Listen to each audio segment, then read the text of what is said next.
Hey, what's up? It's Ryan J. Downey with Disc Dive for Knotfest. And I'm joined by another very good friend of mine, someone I'm very excited to catch up with and learn a bunch of things about him that I haven't known. And hopefully tons of things that whoever's watching this doesn't know either. Caleb, Beartooth, what's up, man? My man, dude, always good to see you, man. Always good to Always see good to you. see you.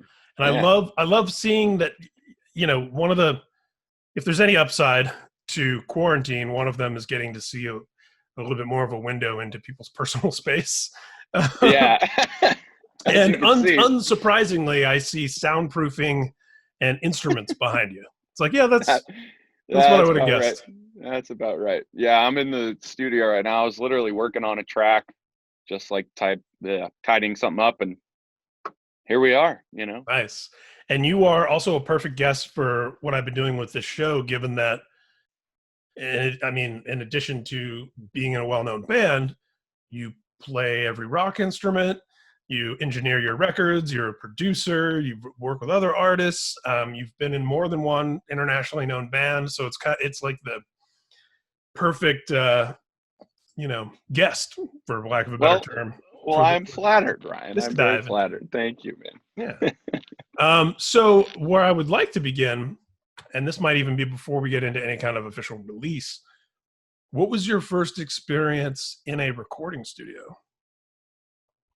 Oh man, my first experience was at this place in Columbus called Paper Tiger Studios. It was this dude who was like the local legend, and it was with my first ever local band called Buried with Crowns that I played drums for. I think I was like 13, and that was just like the place you went. That's where Attack Attack recorded, which were like, you know, they were like the band, the local band, and like all of those basically everyone in our like local scene went there, and I had no idea what to expect. Showed up, and it was like just this little spot, and I mean, by little I mean like really really small, like 6.5 foot ceiling, tiny little room, one little room for like drums and guitars and stuff, and then this tiny little mix room. And yeah, we did our first thing there, and I played drums on it. And I remember walking out of there super stoked because I'd gotten like my first nice snare drum. And the dude, well, Bobby, he was like, "Man, your snare sounds really good." I was like, "Yes." And yeah, that was my first recording experience, was Paper Tiger with good old Bobby Leonard, man. And were you already in that place of kind of, you know, checking out how the whole thing was going down, the procedure, how he's micing things and stuff like that? Was your mind there yet, or did that come later? Honestly, no, not at all. My mind was just like, wow, this is so cool that I get to like Yeah. record drums, because like I love playing drums and whatever. And yeah, I think I was just too kind of like nervous and shocked to really be paying attention to much. But it sounded sick, we were pumped, and it was super cool, man. Yeah. It's funny too, how things shift and evolve, because once upon a time, I remember my first experiences in a recording studio, 1,000 years ago, was a studio that was in a guy's basement. And like the basement was like fairly nice, Yep. but it was like, oh, we're going to this guy's house. And then it's like, come full circle in 2020. That's where like best records are coming out of anyway. You know Literally what I like mean? the biggest records, almost all of like the top charting records were done in a bedroom on a Yeah. laptop.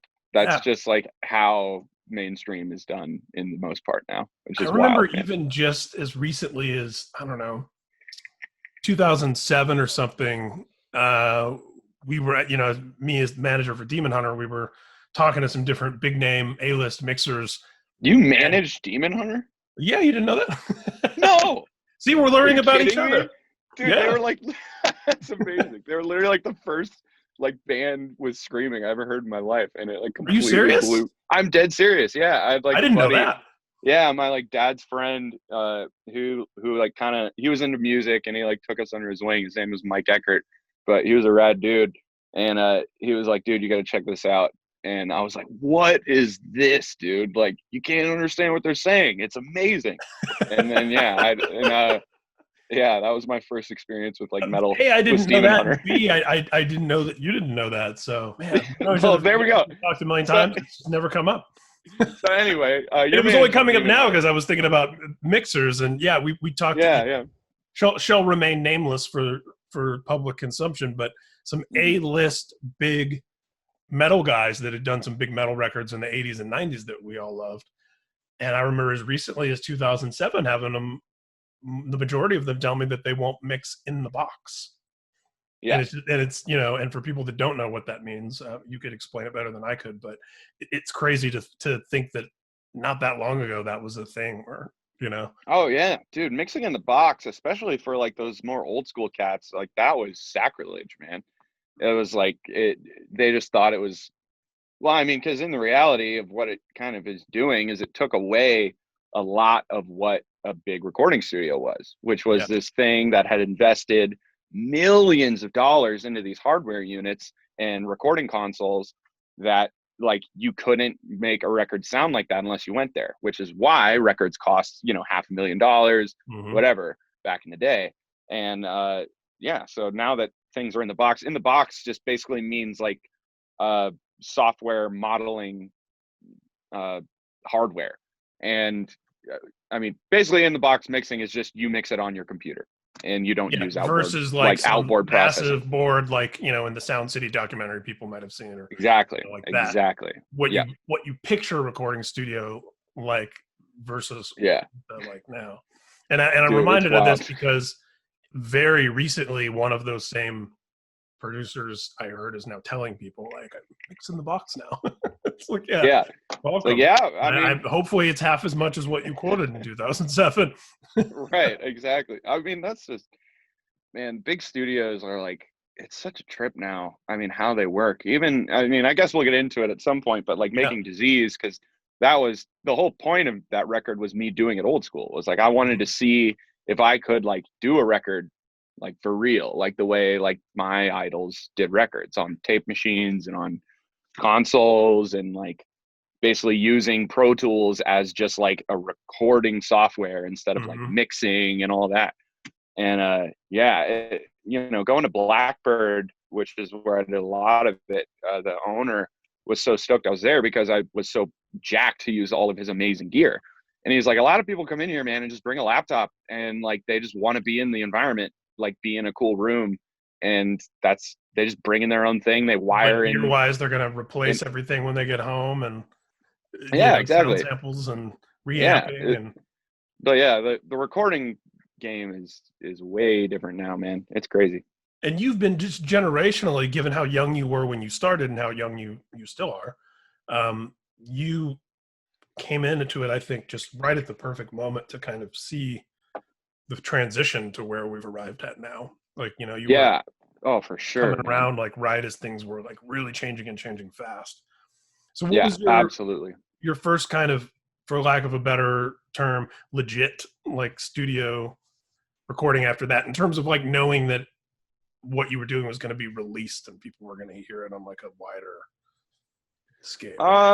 Man, that when Attack Attack did their first EP, I mean, I think that was the first time because we had like gained a bit of traction on like MySpace and stuff. And when we recorded that, it was at the same place. It was at Paper Tiger. Hmm. Um, So but you were familiar. You had some comfort in there. right, yeah.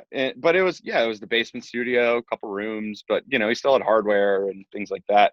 But that was just when the digital side of stuff really started getting prevalent. And I remember when he was like, I got drum samples. And we were like, what are those? And he's like, literally, you can play terribly and it'll sound awesome.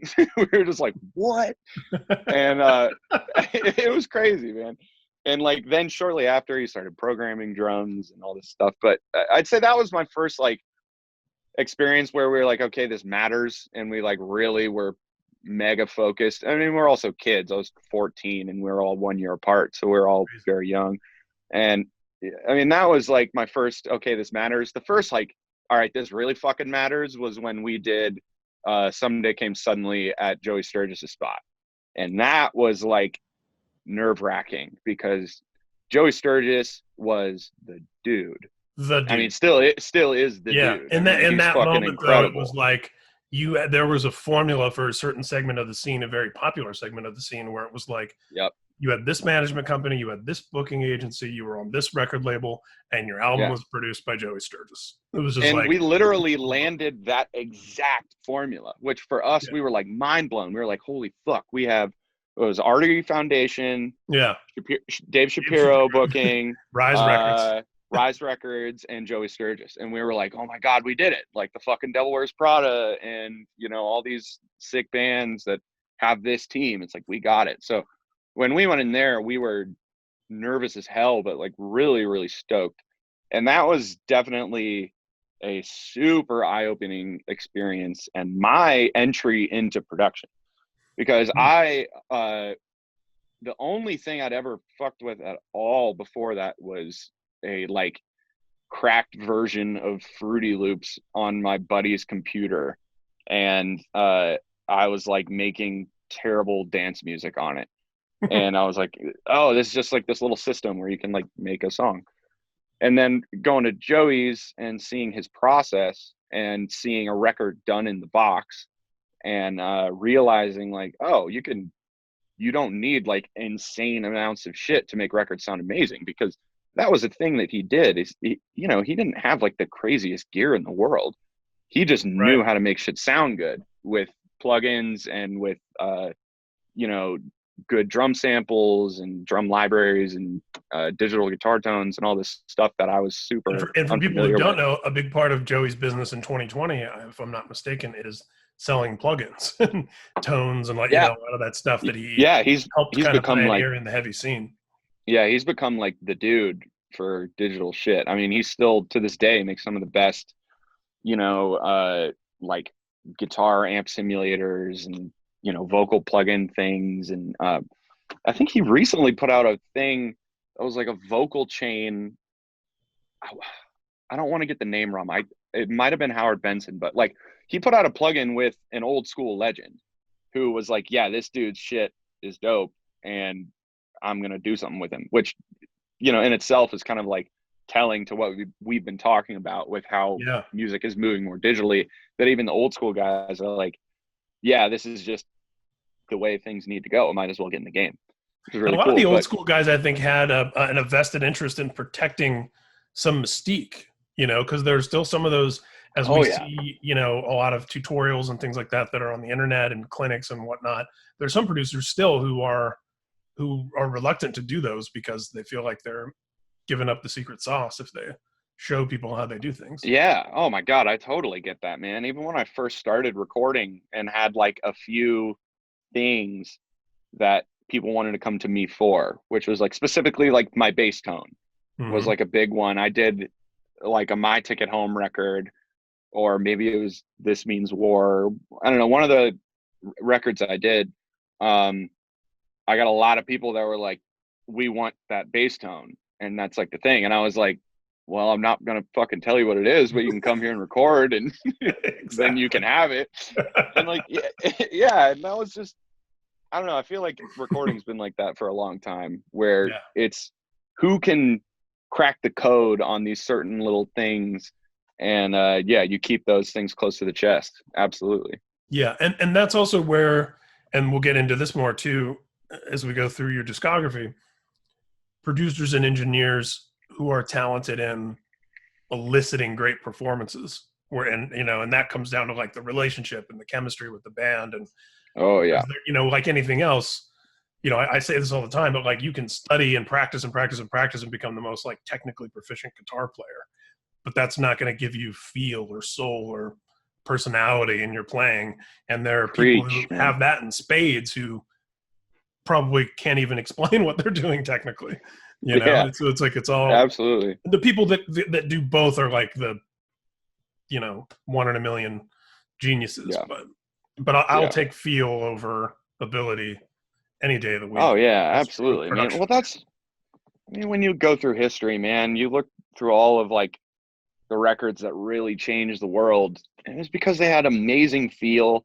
I mean, they were talented, they were really good, but it was like emotional. Like you Yeah, can emotionally connect to it. It wasn't like, oh, this is so technically proficiently perfect that I Right. love it. That's Kurt very Cobain's not rare. a great singer. Like, Yeah, or like, are you kidding me? Like Nirvana, man. Like that's just like the classic go-to. They became the yeah, literal biggest fucking rock band in the world, and they played four chords that were slightly out of tune with just kind of like a guitar rig and a bass rig, and he just yelled and sang, and it's amazing music because there's so yeah, much fucking emotion. Like you just emotion. feel every word, you know what Right. I mean? And every chord matters because it's like if it was so perfect, you probably wouldn't care as much. It wouldn't like catch you off guard in that same way, you know?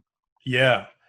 So on that first Attack record, doing that with Joey, and this was Joey Oh because yeah. Joey's in Michigan, I think, and this was when he was still in Indiana, right? Yes.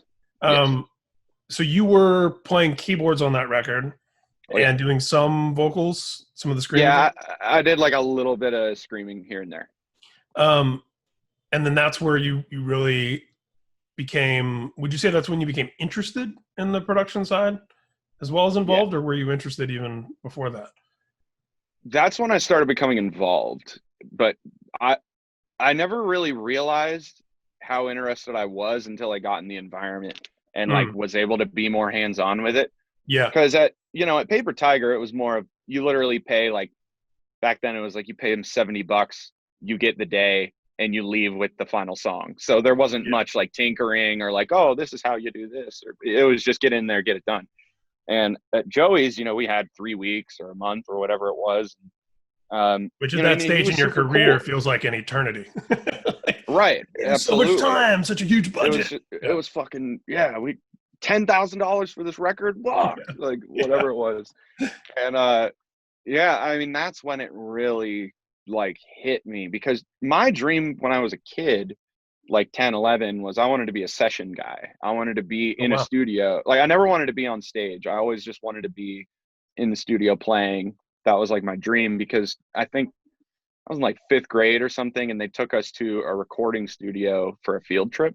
And it was the single coolest fucking thing. I hope schools still do that kind of stuff. But yeah, and I was like, oh, I love this, and I love music, and I like playing it. So hopefully, I can just be a session guy. And but after going to Joey's and seeing it all just made so much fucking sense to me. Like the way drums, like when we were demoing out drums, like how they would be programmed, and I knew a little bit about music theory, not a lot, but enough to kind of get by. And then seeing like how to tune vocals, how to track guitars and edit guitars, like things just sit. I was just a fly on the wall. I just sit and watch them all day. And then kind of by the end, I started getting a little more comfortable and was like, hey, can we program in this drum fill or like this little bit here and there? And after I left, I hit him up and was like, hey, I want something to just make demos. What should I get? And he was like, get Cubase. That's the DAW, digital audio workstation software. And get Pod Farm, which is a guitar plugin, and Easy Drummer or whatever. And I got it, and I stayed up for literally 3 days straight in my bedroom on just like computer speakers, and just fucking went to town. I like couldn't stop. And then I fell in love with the fact that I could just get all my ideas cohesively. And then I was like, oh, and you can adjust everything and make it sound better. And that's where I fell in love with mixing.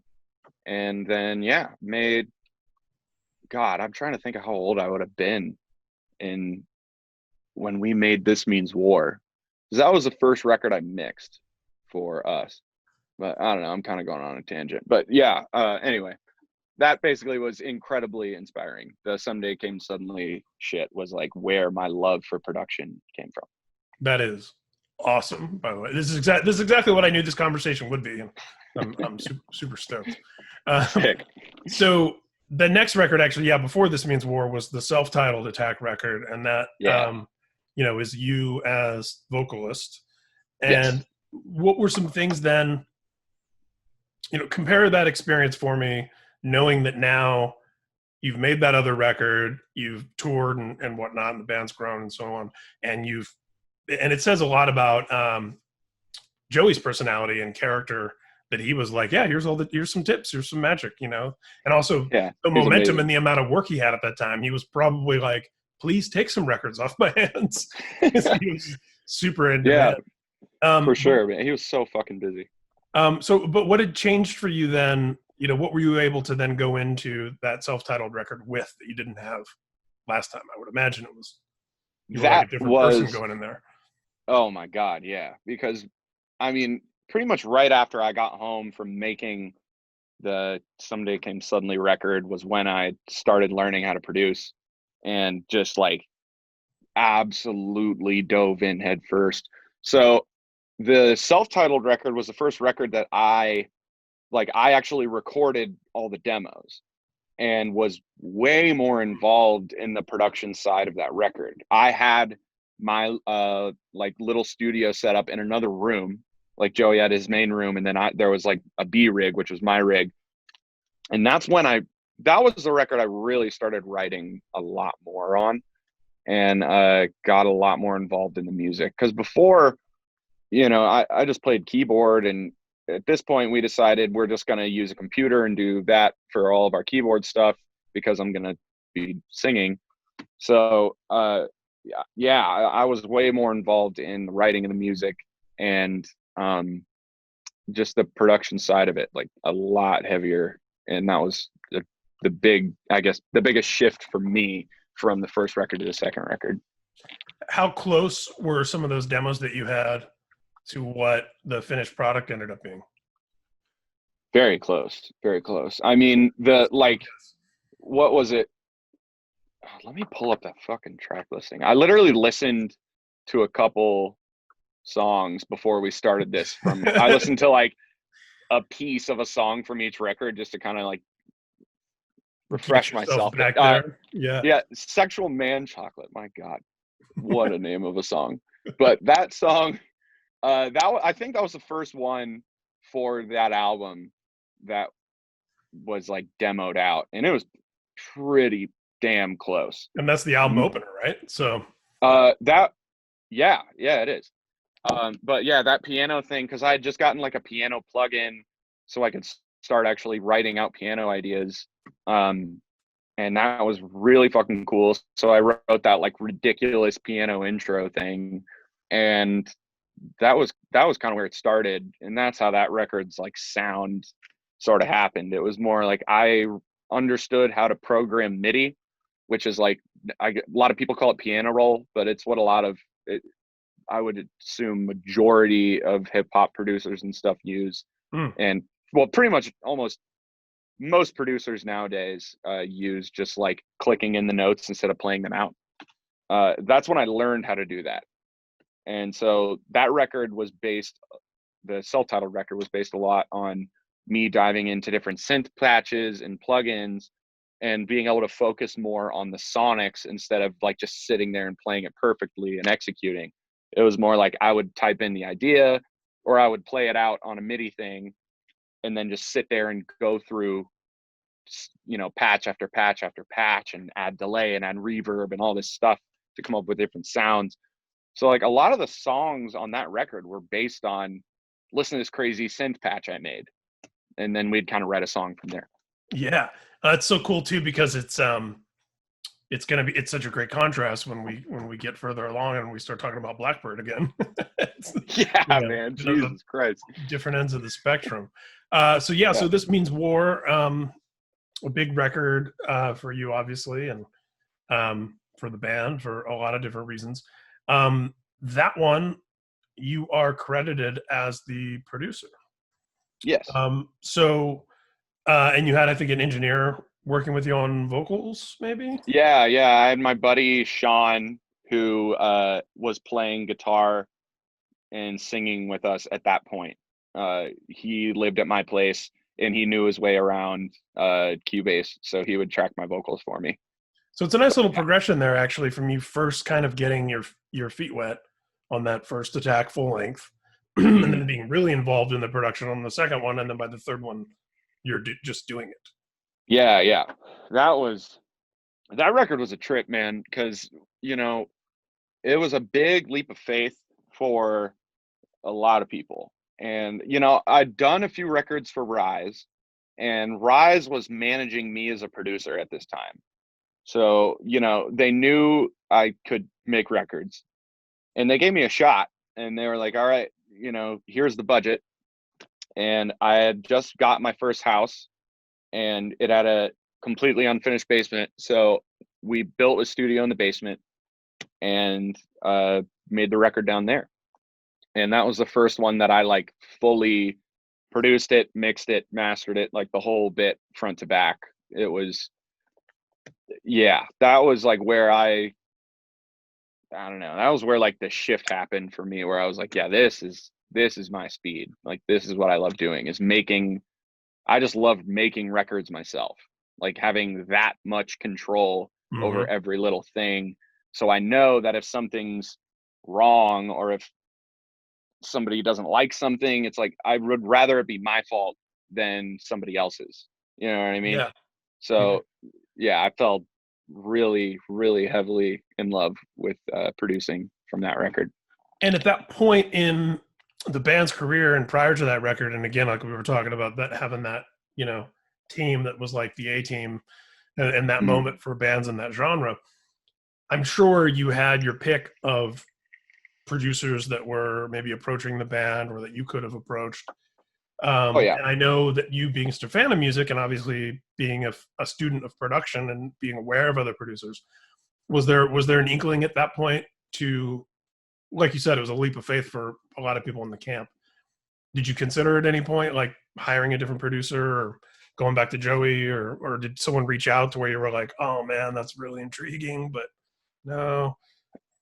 I don't know, honestly, because I mean, I think it would have been Joey or bust if it was anybody else, just because of our relationship with him and our trust that we had with him. But I feel like we got approached by a few people, and there was definitely talk like, hey, if you guys want to go use a big time producer, quote unquote, or somebody who's got like platinum records and all this, that's an option. And we're just like, that's just not what we do. We'd much rather just do it ourselves. And I felt a lot better about just doing it myself, honestly. Yeah. For that reason I was saying, of like, we're, I don't know. It was so important to me to not have to blame anybody else but myself if anything went wrong. Yeah. And also at this time we had worked with John Feldmann, who, well, we worked with a few people, and I think that had some sort of influence so on it. fill in the gaps for me there, because I know there's, I think, deluxe edition or something of that record. There's Yes. So we did this deluxe edition where we did a song. The single on the deluxe was Last Breath, which was the first song we did with Feldmann. And we love Feldmann. And where was that in the timeline, discography wise? Is that was in between the second and third record?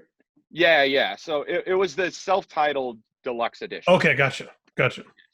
So we worked with him, and that was my first time like being the singing vocalist, because we lost Johnny Frank, who was our guitar player at the time, who did all of the clean singing, and I just did screaming. So I like learned how to sing. Not great, but I just was all right. I got better with time, but I figured it out. Fake it till you we make go it. to Feldy. Exactly. So we go to Feldy's, and we did a tour with Escape the Fate in like 2008. It was one of Attack Attack's first tours, and they put out that was the first record with Craig. Was it This War Is Ours? Yeah.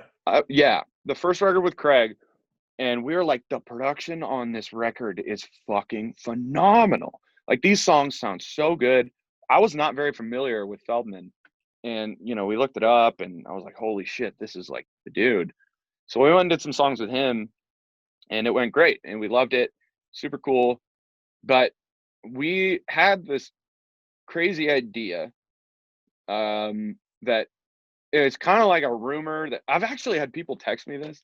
I don't know how they found out about it. Maybe I've talked about it more than I think I have, but there was a fourth Attack Attack record that never came out. We did an entire record with John. We did an entire record with John Feldmann, literally did This Means War.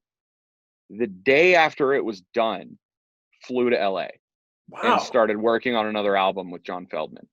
Wow. Because so This Means War was really just supposed to be this like concept record. I mean, I don't remember the whole timeline, but I believe there was just like us and the label, I think we're in a weird spot, and we had one more on our contract, and it was like, let's just go for something that like we love musically first and foremost before everything, and just see what we can do. And that's how the This Means War album happened. So we made that record thinking it would be more of like a year record cycle, and then we were just going to be like, boom, by the fucking way, here's another our new record. Yeah, right. And yeah, that record never got finished, and I mean, it was pretty messy, but whatever. But yeah, Feldman, you know, was like the guy for us, and you know, obviously I continued working with him, and I could go and into. He gets really involved in songwriting as well. Wasn't that? Was he pretty involved with that? What would have been the fourth record?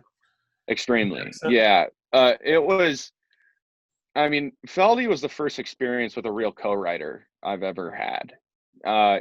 It was, and he has a wild way of writing. Like, if you don't know him and aren't used to it, it's pretty abrasive.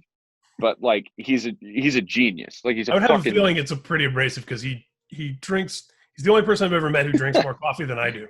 So. Dude, it was wild. But yeah, so that's the first, like, when we came in to do Last Breath, literally, you know, we go in there into his house, and he's living in this mansion in Beverly Hills, and he's got all these sports cars outside, and we were just like, what world are we in right now, dude?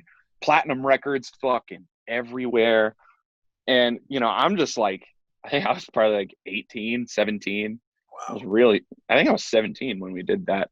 Maybe I was 18. I don't know. I was very fucking young.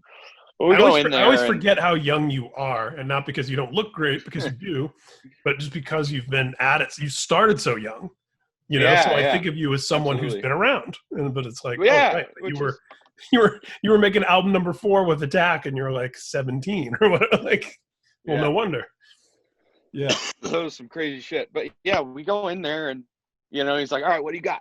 And I was, you know, he's all hopped up on coffee, and and he just hands me an acoustic. I'm like, this isn't usually how I show people shit, but here we go. And I like showed him this idea, and he was like, great. Grabbed the acoustic, disappeared for 20 minutes. Yeah. And was like, all right, check this out. And it was like the layout of the song. And he had like written this idea for the chorus and like all this shit. And I was just like, whoa, like, how did you do that? And so then we go in, and, you know, we cut the song, and it was great. And I just loved that process. Like, I know, you know, a lot of people are really, really protective of like their writing, and I respect that. I obviously am the same way with Beartooth. Like, you know, it's not the most common thing to have somebody just like walk in and be like, yo, let's try this for your song. That's unusual. But I loved it because he was just so fucking good at it. Like, that's the thing. If he came in and had some bogus idea, I'd be like, all right, dude, no. And he has so much energy and enthusiasm. And I've heard this before too from other artists, you know, that sometimes you'll just show up at the studio and he'll be like, what do you want to talk about today? What do you want to write about? What do you want to think about? And then, you know, the other person just like gives him a couple ideas. And I always hear about him taking his acoustic and going out to a swimming pool and then coming back in like 40 minutes later, and he's like, all right. And it's like he took your idea and and that's what he does, man. Not many people can do that, but he's a fucking genius in that respect. Yeah. So that was my like first experience with a co-writer. And, you know, so I guess to answer your question from like 5 minutes ago, there was thought of using another producer, but it wasn't for this record. Like, we needed to like get this one out of our system and kind of like discover a little more about what we like, because, you know, we'd all grown up. We weren't 14 anymore. We're 17. You know what I mean? It was like, which is funny. As funny as that sounds, once you get into your 20s and 30s, but there is, I've talked about this before too. There is a world of difference between 12 and 14 and 14 and 16 and 16 and 18. There just Oh is. my I mean, God, yeah. I remember my first like band that I was in that I like played shows and stuff like that. I was 15 and our bass player was 17. And I remember my dad, the bass player came to pick me up for practice. And I remember my dad going, "What's a 17-year-old want to hang out with a 15-year-old for?" You know, Right. and it's like, yeah, Absolutely. it seemed like the 17-year-old was like 1,000 years older than me. And then I Oh, was in for sure. another band when I was 16. Our drummer was 19, and we used to call him Uncle Keith because Oh yeah. all the rest of us in the band were 16, 15, and 16, and we called him Uncle Keith because he had his own place, and like his Yeah. girlfriend like stayed the night over there, and it's like we just he It's might as well so have been fucking 100 true of though, man. us. It is Yeah. so true. Like your taste changes so much in that age. And that's why I think it was so important is because like, when we first started, I don't know if everybody really like knew what they were really into. It was just kind of like we loved a lot of similar stuff and different things and loved Rise Records and we loved Under Oath and all these bands and I love dance music and Johnny, our guitar player, always had these wacky ideas like let's do a song with the auto tune, and like it was more just for the hell of it and just for fun, Yeah. just like what can we do to fuck around that'll like make everybody laugh, but is also really fun to listen to. That was like our goal. But then we kind of grew up and we'd got some touring under our belt and some records under our belt, and we're like, you know, we're not listening to Devil Wears Prada anymore. We're listening to Meshuggah, and you know what I mean, like different, like everybody grew in their own way musically. So that was what This Means War really was like this attempt at kind of redefining what Attack Attack's sound was. Yeah.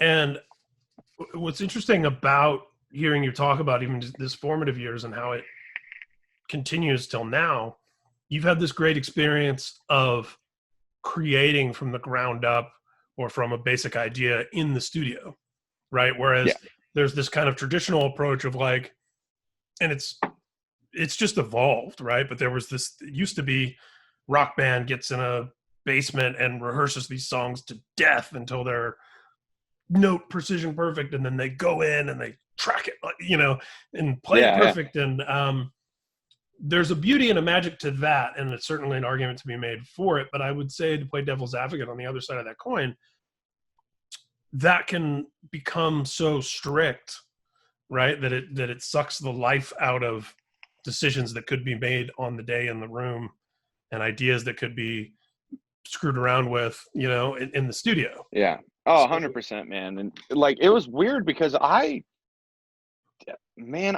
barely got a taste of that style of writing. When I was a kid, like that first band I was talking about when I was playing drums, that was the first time, like, because I already played guitar. I played all, guitar, bass, and drums at that point. So, but, people would come over to my basement and I'd be like, hey, check this out.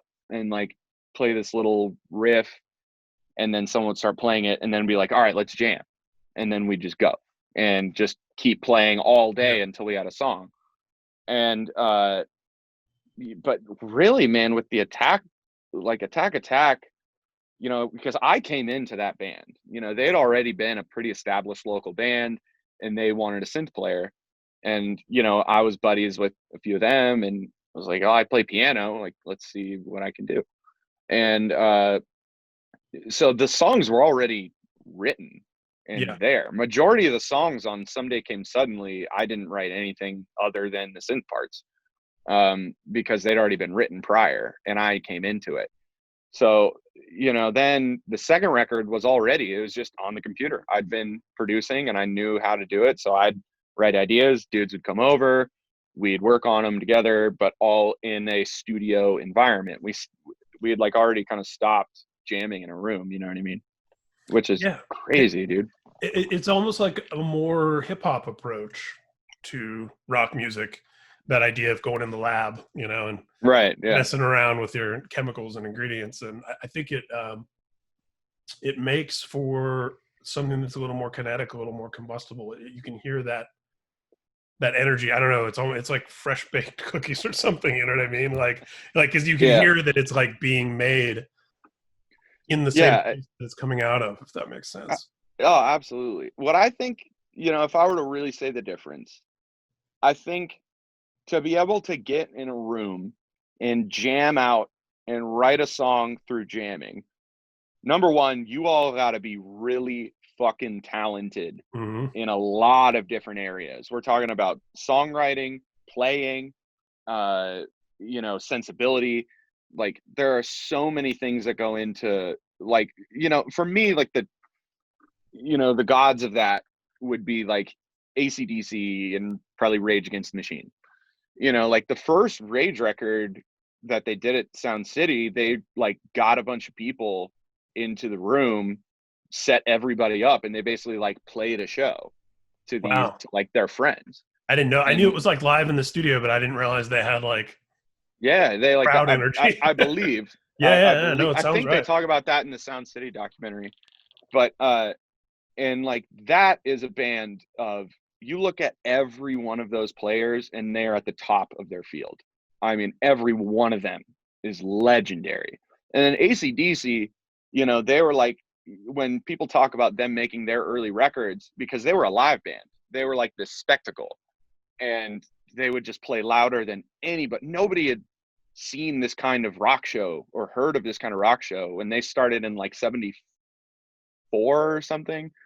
And so, their producer literally had them set up their live show rig and had them play their show, and he recorded it. And, Angus was climbing on the amps and like Yeah. doing, like, they were putting on their show and they recorded it. And I think that's the difference between capturing that energy of a band that writes together in a live Mm-hmm. room versus like writing in a studio, is the level of excellence from every single person to be able to have five, 4 to 6 brains all working in tandem to get to one end goal is nearly impossible. I mean, even just working on bands' albums, when I was younger, obviously I haven't worked on another band's record in a long time because of Beartooth stuff's just being too busy. But back then, it was so hard to get anybody to like commit to something or to focus on something, because everybody has such a different idea about what they want. And like there was, generally speaking, there was always like one person who had a laptop and generally knew their way around how to make a demo, and that'd be mostly the person I would deal with when it came to like putting the song down. And then everybody else, I would focus more on their performance. So like when it's time for the bass player to cut their part, we'd like really sit down and be like, what do you want to achieve out of this? Because the bass layer was already set. But when it's somebody coming in and they don't have a demo, they don't have, they're just like, oh, we just play it together. And it's this total like jumble of like, what are you guys trying to do? So yeah, it takes a lot to really get in a room and write and it be Yeah. really good. It takes a I'm, lot. I'm reminded when you're talking about that Rage and AC/DC, I'm reminded of the first Sabbath record, how they had come off like a 30-day tour or something, and went immediately in the studio and recorded that first album in a day. I think they recorded it in a day and then Oh mixed my it in God, a day. dude. And it was because they just went and set up and just played their live set. It was like Yeah, that was because the they're set just a they'd just been playing for the last 30 days. well-oiled machine. Yeah, Yeah. absolutely, man. And And like that there also, is so much magic there. There is so much magic there, yeah. but it's tough. Yeah, and like you said, you got to have so many elements that are all aligned, and a lot of those elements aren't practical at a certain point. There's the old adage about you have your whole career to write your debut and 6 months to write the follow up. It's My God, yeah. Holy shit, is that the truth, man? um, so take me then. So there's the and when you say that fourth Attack record wasn't finished, what state was it left in? Like, are there basic tracks for a certain number of songs, or it wasn't mixed, or? Yeah, it was all recorded. Like we had done our session in the studio, and we were at the point where it was time to wait to get the product. Hmm. And if I dove through my emails, I could probably find like 2 finished like tracks.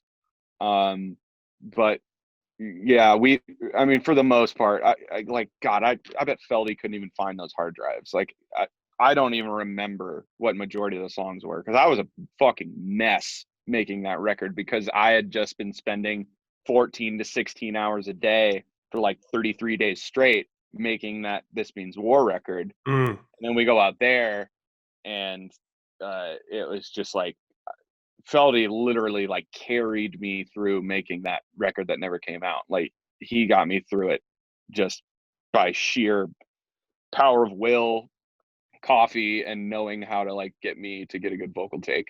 Yeah. But yeah, I don't think nobody's ever gonna hear any of that shit. Like, it never got to a point where it was like, this is an album. You know what I mean? It was just, Yeah. there were probably like 17 songs, and we never even like picked which ones were going on. You know, it was in a very unfinished state. It's like when movie fans demand the Snyder cut of Justice League, and when Warner Brothers finally says, okay, we're going to put out the Snyder cut, then you start reading the stories that are like, the budget to finish the Snyder cut is $30 million, because it's like, yeah, it's like, yeah, there is this other cut of the movie that exists, but it doesn't, like, exist. You know, like, Right. it needs Yeah, to be exactly. pulled together and finished. And It would take so much work to finish that album. Like, it wasn't even close to the point of being a real record. yeah, but I love the romanticized lore of those unreleased things, because people can Yeah. then exaggerate it in their minds. And, you know, I mean, the years and years and years that we waited for Chinese Democracy, it was just like the greatest, most complicated, bizarre album. And then it comes out, Right. and you're like, oh, it's not that great. Yeah, all right. It was better. It was better when you hadn't heard it. Yeah, exactly. So this then transitions us pretty nicely into, there was that in between, I guess you could say, in a sense, with the stereotypical EP with Class. And where does that fit in? Holy shit, I forgot about that. Yeah, that was because there was, correct me if I'm wrong, but my memory, and I think that was around the time that you and I very, very first got acquainted. It was around the time that was happening. Yeah. I could be wrong. So. But I feel want to say 2012, 13, maybe. Yeah, definitely like 2012. Yeah. I want to say, well, so this is interesting. So backing up a bunch, I remember my buddy Tim Smith calling me one day and asking me if I could write a bio for Sonny from First to Last. And he was like, yeah, he's not in the band anymore. He's doing a solo record with Atlantic. It's like R&B. And I'm like, oh, wow, cool. That's crazy. Yeah, cool. And he's like, yeah, we need a bio for that. But also, he's been remixing songs for people and like DJing parties in LA. I need a bio for that thing too. So I need like a Sonny Moore bio, and then like one for his like DJ thing. And I was like, well, what's the DJ thing? And he's like, it's called Skrillex.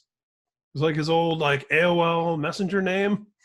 And it's just, it's funny how those things work out, right? Like the thing that's the side project versus the, you know, and so correct me if I'm wrong, it's crazy, man. But I feel like Beartooth originally was the side project almost, and that this other thing wasn't there a moment where the other thing was the main thing? Yeah. I honestly, when I think about, you know, the meetings I was having with people at that time and labels and whatnot, you know, because like there was definitely a good period. It wasn't that long, but there was a small period between Attack and Beartooth being real, and it not just being like this random side project that I was doing for the hell of it. You know, being a DJ and producer was like, if I do music, that's what I want to do. It's super simple to like do shows. It's just me and whoever, you know, I bring my computer with my songs that I've already made, and I just hit play and we all jam, and it's DJing. You know what I mean? It's like you're literally just making sure the party is happening. Yeah. And coming out of that band dynamic for so long, and living with the same people and lineup changes and all that, I'm sure you were just from a mental health perspective, you were like, oh, how great would Yeah. this be if it's just not even anything against any of the other dudes, but just like No, me of just be course. by myself for a Right. second here. Yeah. Yeah, and it was really the love of my life in a lot of ways. Like I was so into electronic production, and I had dove so deep from where I started, on that second Attack Attack record where I was doing a lot more like in the box DJ style production stuff into, obviously Skrillex was out and there was like dubstep was huge and EDM was like massive, and I was seeing all these festivals and all this shit, and I was like, that would be so fun to just make music for people to literally party to and just go up and just like mix them. And and I did a few shows and it was really fun, and uh but I don't know, man, it just didn't scratch the itch. Like it didn't. Rock and roll was just like the love of my life. There was just something about everything being so violently loud and amps and like I just yeah, I don't know. But it was a crazy time, man. Like when I was, people weren't signing Beartooth, when it came to that point. Like they were signing me That's and how I remember and it. Yeah. yeah, and my projects, which Yeah. was Class was fucking really top priority. You know what? That's how I remember it. And that's how I remember talking about it with Thomas, your manager, the very first time. That was how he laid it out. Yeah, Yeah. absolutely.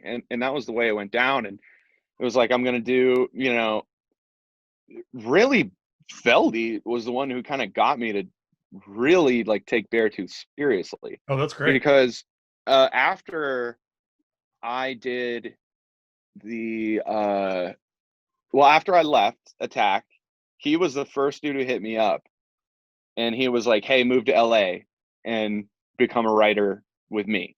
Start working with me. Uh, I started working with this record label called Red Bull. They're the fucking future. Uh, And you and were like, like, Red Bull, the drink? yeah. And I was like, what the fuck? I was like, are they just getting into music now? Like, I didn't get it. Yeah. And I was like, but I was like, fuck yeah. Like, this is my dream, because after I quit Attack, I was like, I'm done. I'm a producer now. I just want to be a John Feldman or a Joey Sturgis or any of those cats. And he was the dude who was like, hey, like move to LA and let's fucking like work for me, like start working with me and be my like dude with writing. And I was like, holy shit, this is opportunity of a lifetime. And but he was like, send me a bunch of songs, tons of different genres, anything you got on your hard drive that you've done. I was like, all right. And I'd written a couple Beartooth things and I threw them in there. I think I threw in I Have a Problem and like Fire. And he called me. Almost And like he's you're like, just padding out the Dropbox. Like, literally, yeah. that's a I'm bunch just of my like, stuff. We'll throw a couple of those in. yeah, I'm just Yeah. throwing out the shit I got. It's And amazing. he calls me and he's like, what the fuck is this? And I was like, what are you talking about? He's like, this I Have a Problem song. What the fuck is this? This is crazy. And I was like, oh, it's just this thing. It's just like a passion project. Like, it's just me, like, completely, basically vomiting emotion into my computer. And I don't think it's really going to do anything, but it's just something I've been doing. And he was like, no, you need to fucking do this. And, at this time, also, Thomas had been badgering me since like the fucking day I quit Attack and he'd heard of Beartooth. He's like, let me be your fucking manager. Let me be your manager. Yeah. And I was like, no, I don't need a manager. Like, we're not going to do anything. Like, I literally emailed or texted Shapiro and was like, dude, if I'm like losing my mind, can you just toss me on like whatever tour opening with this band? And I like sent him a couple songs for like 2 or 3 weeks. And he was like, yeah, I got your back. And that was the extent. That was like all I'm going to do. I'm a producer now. And this Beartooth thing is just, if I'm dying, I'll go out on tour. And Thomas, was just badgering me about managing. And he's like, I'll get you. He's like, what's the worst that is going to happen? I'll just get you some fucking free guitar. We'll just start there, whatever. Yeah. Yeah. And I was like, fine, you can be the manager. Next day, just this label and fucking we got Shapiro on board and blah, blah, blah. And I was just like, oh God, here we go. But in the midst of all that, I had sent Feldy some Beartooth songs and he was like, dude, this shit's really cool. Like, you should do something with it. And I think I thought I had more potential in the EDM world. I thought that's where my life was headed. And he was like, no, dude, this is special. Like the EDM shit's good and you're good at it. Like it's just, but it's EDM. Like this is you. Like this is emotional. Like, and that's what obviously Fellview, with the Used and, all these like really emotional records he does, that was his shit. So I was like, all right. And I don't know. Then fucking the whirlwind of getting signed happened, and there we are. And, so Red Bull, like I had already had the EP done. If we're going to go ahead and dive into like Beartooth World. Yeah. So the Sick EP, I had just done, like it was finished. I think I don't know if I released all of it. I think it might have all been out on TuneCore. And they like, so after everything was settled and we settled on Red Bull Records, they like bought that EP off me. And then I went out and went to Feldy's and we did In Between and did, there was one more song on the first, I think there was one more song. Maybe it was just In Between. No, I think it was only In Between that made it on that first record. But yeah, we went out and did that. And that was like, obviously, that song just went gold, actually, which is pretty cool. But that's right. yeah, it's my Thomas told me that would be happening right around the time you and I would be talking, and I actually spaced it till you mentioned it. Yeah.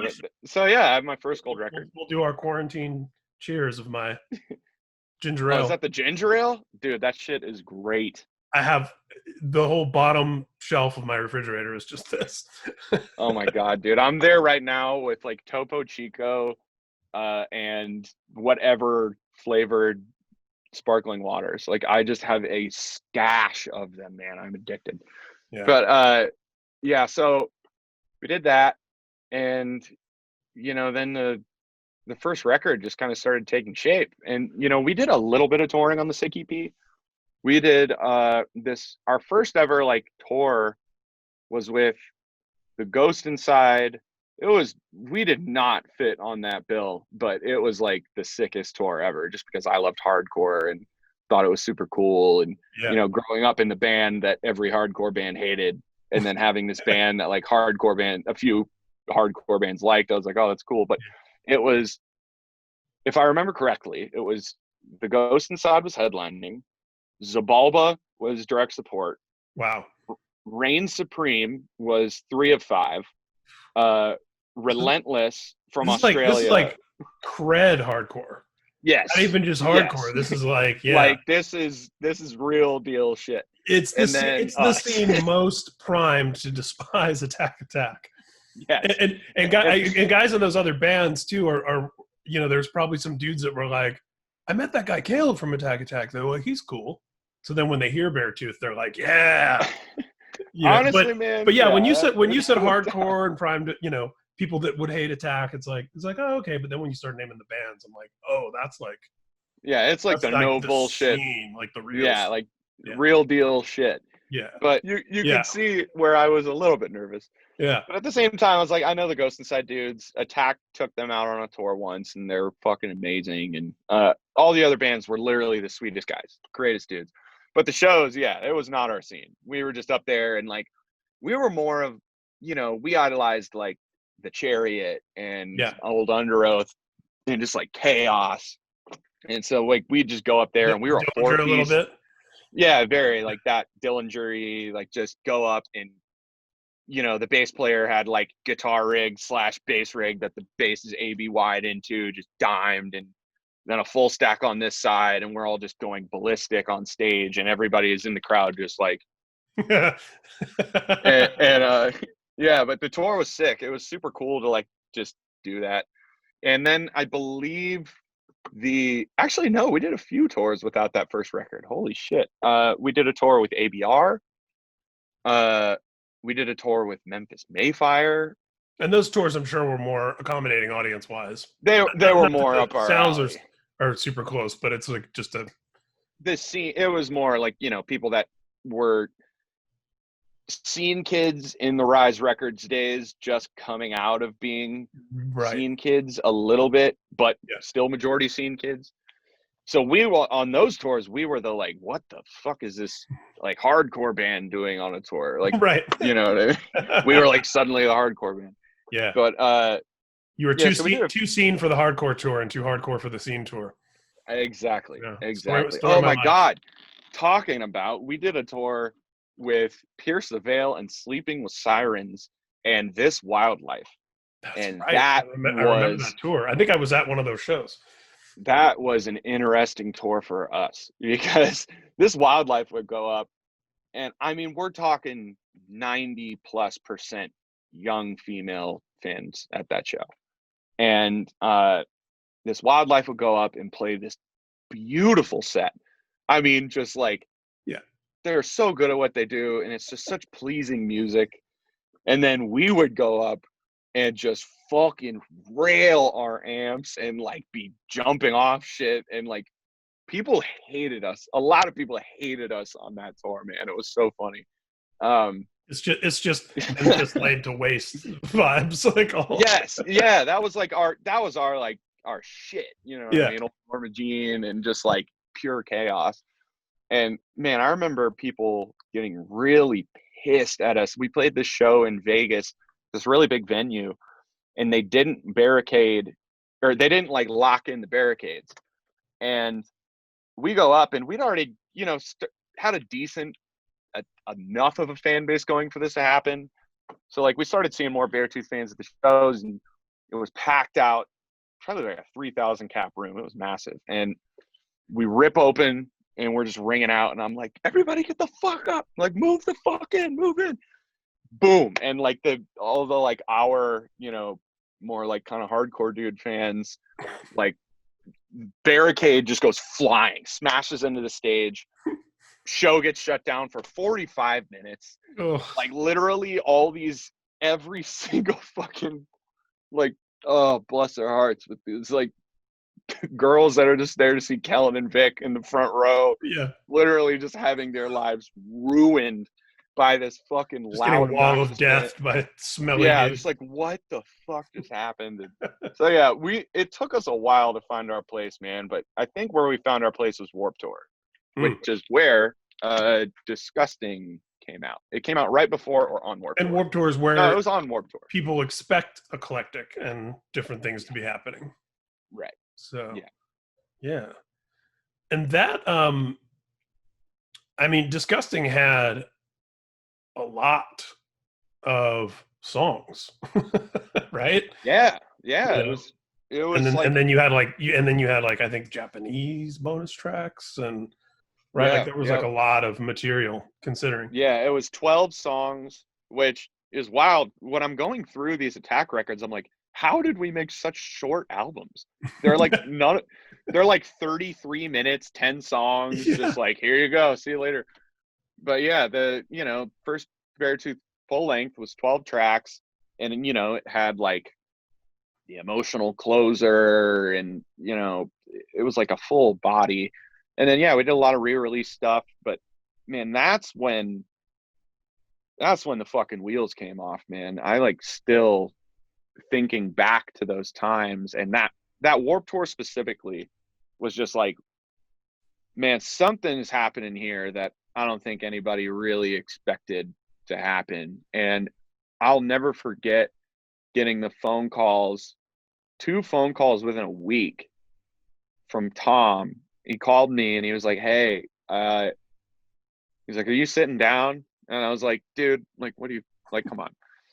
And he's like, no, I'm not fucking kidding you, man. Like, seriously. I was like, what? He's like, you guys got a Slipknot offer. And I was like, what the fuck are you talking about? And he's like, you got a Slipknot offer. Or that might have been 15 Warped Tour. I can't remember. I think it was 15, but still in that same Disgusting record cycle. Yeah. And then like a week later, I get a call. He's like, you guys just got an offer from Bring Me the Horizon to tour Europe. And we're just like, what the fuck is happening? It's literally the 2 best tours you could get in the 2 best regions Like, that time. yeah. And so, I mean, if I could just kind of explain the way that record cycle happened, it was just that. It was like, this does not fucking make sense to any of us, but we're not going to turn it down. Like, of course we're going to do this stuff. But it just went so quick. You know, we put the record out and it did pretty good first week. And then it just didn't slow down. It just kept doing really well and selling a lot of records. And this is already when record sales are pretty much Mm-hmm. dead. And we were still doing pretty well. And then the shows kept getting bigger. And then we did a headliner in like 300 caps, maybe a couple 500 caps that sold super, super well.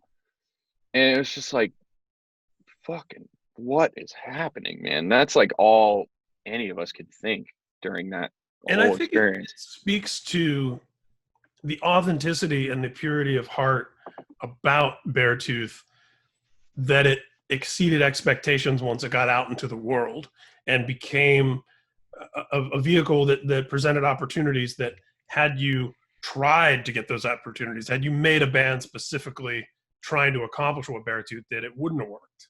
This Oh, worked 100%. because it was you working out your shit in a way that you didn't think anyone would even hear. Yeah. And I think it's that, the intensity of that authenticity. I just keep thinking about you doing the, because it's like that summarizes it so well. That's the Yeah, stuff man. that punches through, that gets Yeah, through for sure. points. And honestly, man, something I think back to a lot that I have really, really taken to heart and I think has shaped a lot of what Beartooth's done. And man, I don't remember who exactly it was at the label that I had this conversation with, but somebody at the label, because In Between had started getting radio and like a good bit of radio. And I was like, how the fuck is that song working on the radio? And they're like, listen, like, a lot of labels probably have very different mentalities, but in my opinion, whoever I was talking to at the label was like, if you look at Rage Against the Machine, they didn't write a single radio song. Like, they didn't ever get into a room and say, let's write a song to be on the radio once. Tool, Literally, like, and Nine then Inch like, Nails, System of a exactly. Down. Yeah. Bands that we take You for go through granted these. are commercially successful didn't make any sense when it happened.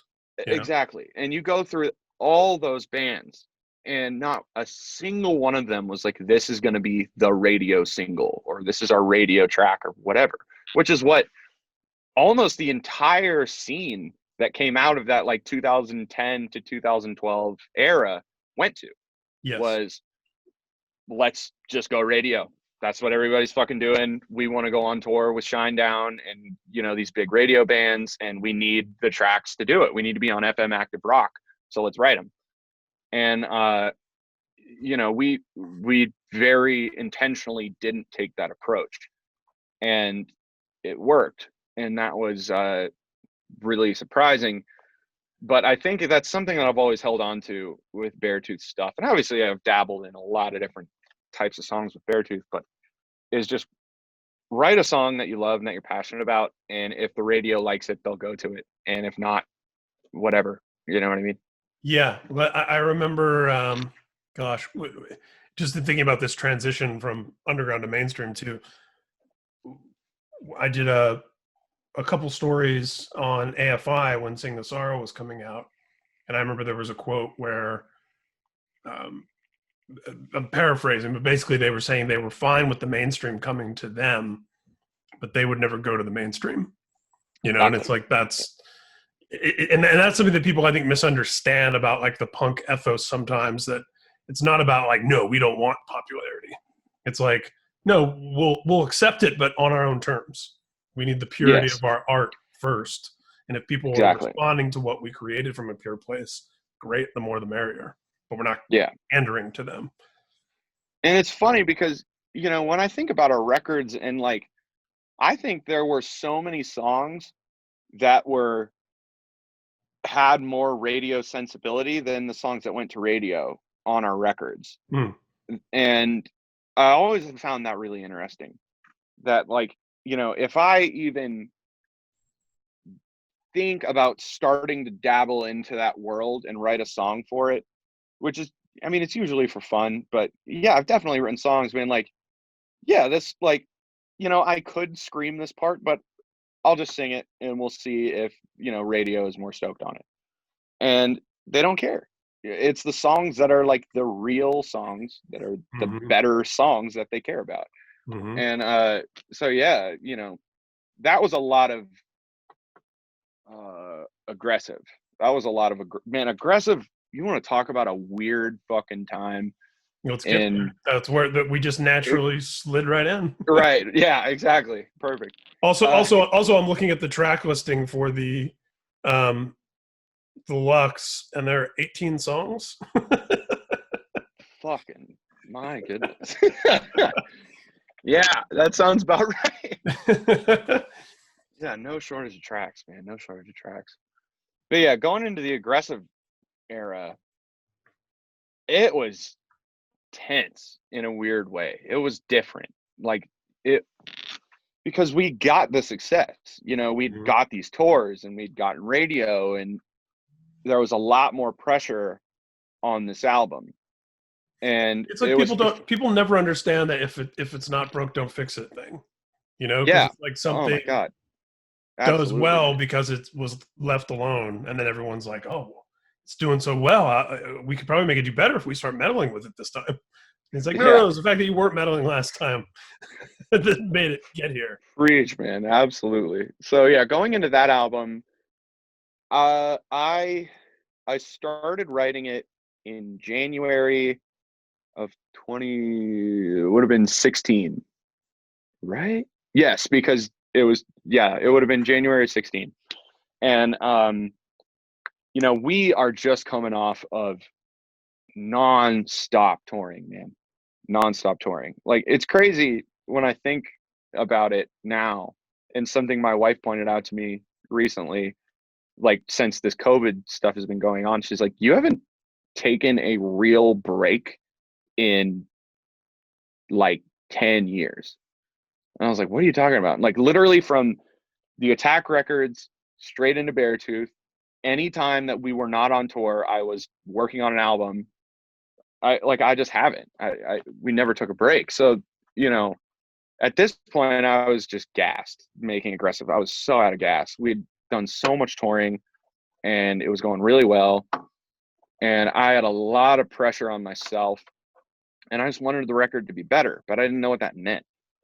So, and also at this time, like I'm trying to tell myself that disgusting like worked in my what I was trying to achieve, which like for me it was like I'm so depressed. If I just write this record about it, it'll go away.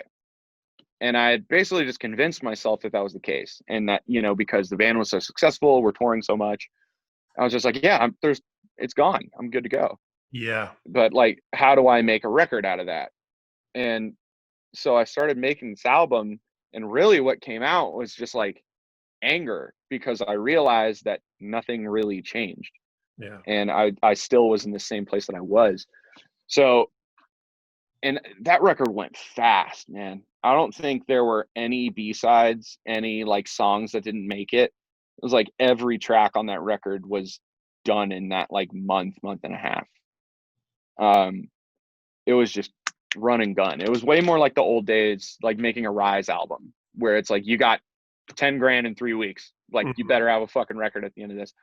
But it wasn't even because of the label. It wasn't because of anything but our schedule. We'd already had tours lined up, like well into next year when I started making the album. So like this is my gap. This is the time I get to make it.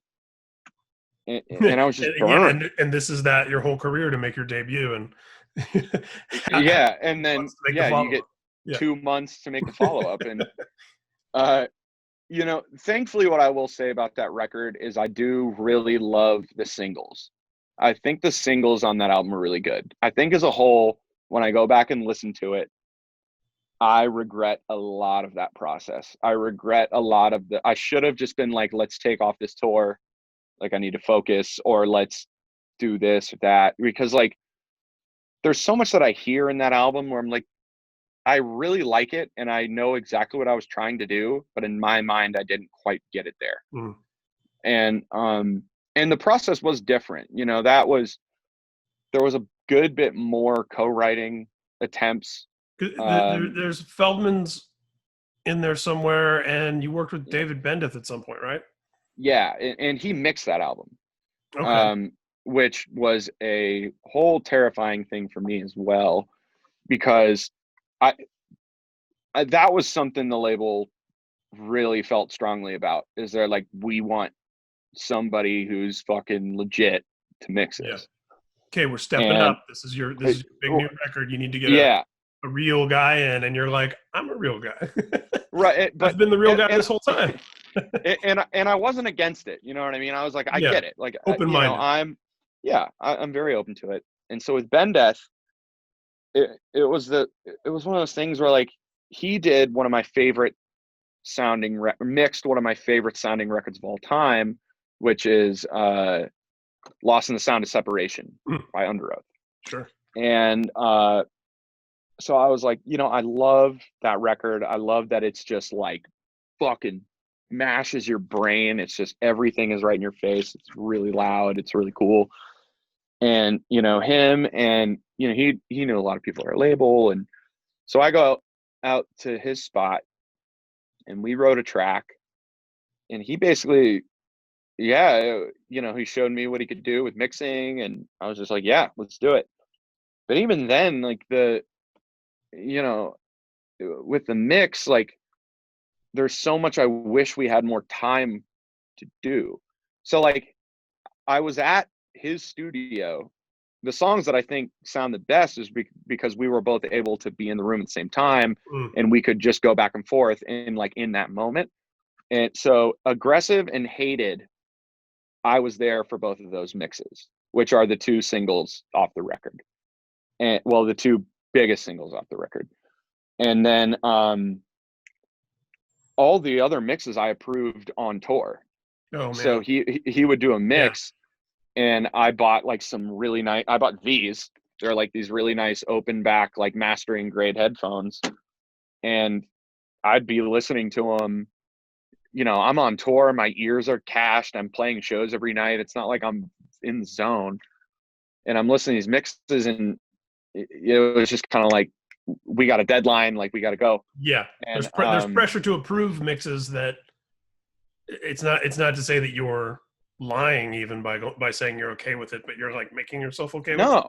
Yeah, absolutely. Yeah. And it's not like, that right, I wasn't this is good. This works. Yeah. Exactly. And it's not that I wasn't okay with them. It was just we didn't have the time to really dive into the nuances, which is something that I regret. And I do not blame Ben Death at all for that. He did a killer job. I mean, he's a fantastic mix engineer. But it was just the whole process was just so quick, and it was so brief. And that I guess are my regrets. Those are my regrets. And I still love that album, and I'm still very. I was going to say, record. when you were done talking about it, I was going to just throw in my 2 cents, which is that it is. You can hear some of that pressure in a cool way, right? It exactly. is aggressive. I remember us talking about the record at the time, the first time I heard it. That I love. I mean, first of all, I always loved Sick and Disgusting being the first 2 releases, because I just love saying that together. Right. Maybe that's the writer in me. But I also love that Aggressive had such a focused, thematic, like, vibe to it. Like it right. very much sits in the catalog as its own distinct thing, if that makes sense. Yes, absolutely. And that is one thing I am like, I wouldn't. Yeah, there are things I would change, and I wish there were things I could have done differently. But like, when I really look back at my life and I look back at everything, I'm like, I love that record exactly how it is for that reason, is because it wasn't a record where I had a year to sit down and make this perfect album like I had with Disgusting, or we had with Someday Came Suddenly, or whatever, like the first record thing where you have forever to write your first record. Yeah. I didn't have that. It was like, under the gun, like, this is it. Like, let's make a fucking album, and it better be good, because there's a lot riding on it. And Yeah. so you hear that, like you were saying, you hear that pressure That and you hear energy that. and urgency. Yeah, absolutely. And to me, that's the thing I love about that record Yeah, me too. is that like it is unpolished. It is, here's the fucking songs. Hmm. Very raw, very just like, this is what you got. And I love that about it, you know, and it's very nostalgic. But It sounds like the audio version of Rushing the Barricade. You know, like yes. it sounds like that, like "Oh, here it is," Yeah, you know. it's just tense. It is Yeah, so tense. It's tense a as great an word. album. Yeah, Very tense record, which yeah. I love about that record. That's But a yeah, it was a wild time. and then that takes us full circle to what we started off talking about, which was the Blackbird experience, and you know, Hmm. talking about disease. And you know, I remember while you were there, you and I started talking about our mutual friend Nick Raskiolenis, who I had met years ago out here in LA before he'd done the Foo Fighters and stuff like that. Even he's just such a chill guy, and Oh my he's God, kind he's of the that best. epitome of what we were talking about. Of he's not like an old producer, but No, he is cut from that cloth of like analog. he's a Sound City guy. You know what I You mean? know, yeah, Like he's yeah, the real fucking deal. You know, he came up being an engineer, you know, doing real fucking bands, man, real yeah, sessions where like you yeah, got to be on your shit and you better know what you're doing. You better be fast. You better be good. yeah, You better be able to make it sound good before they walk out of the room.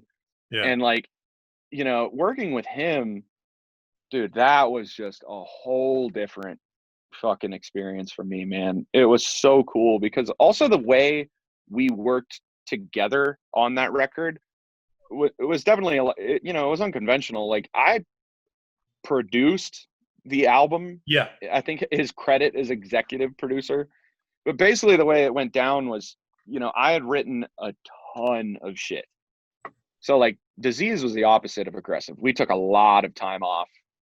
Uh, and I was working on songs for so long. I did like a month out in LA, I was gonna say just there's doing co-writes in there. co-writing. Yeah. Oh yeah, did a month out in LA just doing co-writing, like experimenting with. I basically at one point hit like a wall, and I was just like, I don't have any more gas. And Brett Baer, uh, our manager in tandem with Tom Gutches, was like, "Hey, like, would you ever work with a producer?" And I was like, "I don't know, but I'm okay with trying co-writing for now." Hmm. And you know, my thing with co-writing is I was open to it, but I literally would only do it with like Feldy. Like that was it. He was the only guy I'd co-write with. So I go out to LA and I just worked with whoever'd get in the room. You know, I worked with so many people, but a lot of great writers, man. A lot of killer writers. I worked with Mike Green. I worked with Feldy. I worked with Drew Folk. I worked with Zach Cervini. Um, so a lot of like killer writers, but you know, it was so weird. Like I was just so dead. I was so out of gas, and it was all just forcing stuff, you know. And then there are obviously some writers that I'm not going to name, but a good handful where like they'd walk in and you know they've listened to the band and like, you know, what you're missing is just that 3 Days Grace ballad or that like that Right. active rock acoustic. Yeah. And I'm like, what are you They talking they they've about? got the magic wand for you. They're like, let me They open my briefcase where I have the blueprint to rock greatness. You're like, yes, and I'm just like, all right. And so we try and write a few, and I'm just like, these songs suck. And but after all of this, I have this just fucking giant folder of songs. But I met with Nick Raskulinecz while I was in LA. Uh, he might have been out there working with Korn or something, but I went over to his hotel one morning. and for people watching this, he's Foo Fighters, Rush, Oh my God. Korn, Alice in Chains, comeback stuff, I mean, Mastodon. There's a lot of great records and a lot of rich, full yeah, sounding, analogy, vibey yes. stuff. You want to talk about one of the greatest producers of all fucking time in rock and roll? That is Nick Raskulinecz. And how we actually met is because when Brett asked me that question, would I ever work with a producer? I was like, yes, but because I didn't really want to work with a producer, but I was like, if I did, who'd I throw out? I said Nick Ras. I threw out these names that I thought were completely impossible. Yeah, I There's love that. no fucking way they're going to be able to get these people. So it was Nick Raskulinecz, Butch Vig, and I'm forgetting the last one. Who did the last Metallica record? Greg Fiddleman. Greg Fiddleman and Greg Fiddleman. And so I threw those names out there, like literally no fucking. I'm sorry, was chance. that a There's Metallica no question, Caleb? Yeah, I knew I was in the right place. So yeah, so I threw those out because that Hardwired had just come out. I was like, this record kicks so much ass. Like, this is my favorite Metallica record I've heard in so long. And who did that? And it was Greg Fiddleman, who's also a Sound City guy. Mm-hmm. But yeah, so I threw those names out there, and Butch Vig was busy, but Greg and Nick were like, yeah. So Greg, he came out, and I feel bad about my session with Greg because that dude is so fucking good and he's so brilliant. But I was literally so tapped. I mean, it was like the last 2 days I was in LA. I was just so out of gas. And, you know, we worked and we did some shit, but, you know, nothing really came of it. But it was an amazing experience. And like a lot of it was me just asking him about fucking Metallica. But how did you make that fucking drum sound? And you know what I mean? But he's the sickest dude, another amazing producer. But Nick, you know, we just got breakfast at his hotel that he was staying at. I just like Ubered over there and we just like munched on the buffet and just sat and talked about rock for 2 hours or something. Right. And that's how we met. And it was super cool. And he was like, well, actually, I'm in Nashville. So like, you should come out to Nashville and like, we can talk more and, you know, maybe do a song, see what happens. You were like, actually, I'm in Ohio. That's a lot easier. Yeah, I was like, thoroughly I can actually just drive to Nashville for 5 hours, which is really cool. So, yeah, so we were like, yeah, let's do it. So I go to his place and we did, I'm trying to think about what happened because it was such a trip, but I basically show up and he's working on Hailstorm. He's like mixing or he's approving mixes for Hailstorm or something. But he's like showing me some of their tracks. And he's like, check this out. And, you know, he pulls it up on the console and he's like checking a mix he did. And it is just like, boom, just blows my head off. So fucking loud. I mean, dude, those old school Sound City guys just mix so fucking loud. It is so badass and inspiring. But like, I have never experienced that level of just sheer volume and power. And I was like, this sounds amazing.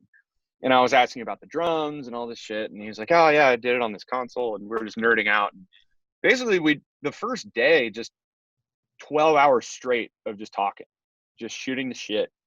Just nothing like really music, like nothing Beartooth related, just talking about music, talking about stuff we love. And, you know, I'm telling him, I'm like, well, I'm a producer and, you know, I like engineering. And I'll never forget on that first day, he was like, so who's mixing the record? Talking about Disease. And I was like, well, I am. And he was just like, he didn't believe anything. He did not fucking believe what I was telling him. I was like, yeah, because he's like, where's the band? And I was like, well, right here. I kind of am for the writing purposes. That's just kind of me. And he's like, no fucking way. But you know, then he basically after all of this, and I'm like, no, I track the drums and I track the guitars and the bass and then sing and then I'm gonna mix it and produce it. And he's just like, bullshit. Like, no fucking way. So he hands me a guitar that he like did the whole Ghost record with or something. And I'm just like, oh my God. And he gives it to me with no guitar case. And he's just like, all right, go to your hotel. This is also at like 3-4 in the morning. And he was like, go write a song and I'll see you in the morning. Wow. And I was just like, all right. So I just fucking write a song and, you know, we did it. We set up an amp and we set up a drum set and, you know, set up a bass rig and did this track. and it was really fucking cool. And I think that's when he was like, wow, like you can actually play all these things. I didn't think you could do that. Yeah, And then from almost like a polite way of testing you. right, exactly. It's exactly what he was doing. And so then after that, you know, we just got along so well. I was like, dude, I don't really want a full like producer, but I would love to get your input on this album that I have so far and all of these songs because I have heard them so much that they just sound like fucking white noise and like I don't know what any of them are. So show him, you know, like 20 plus tracks.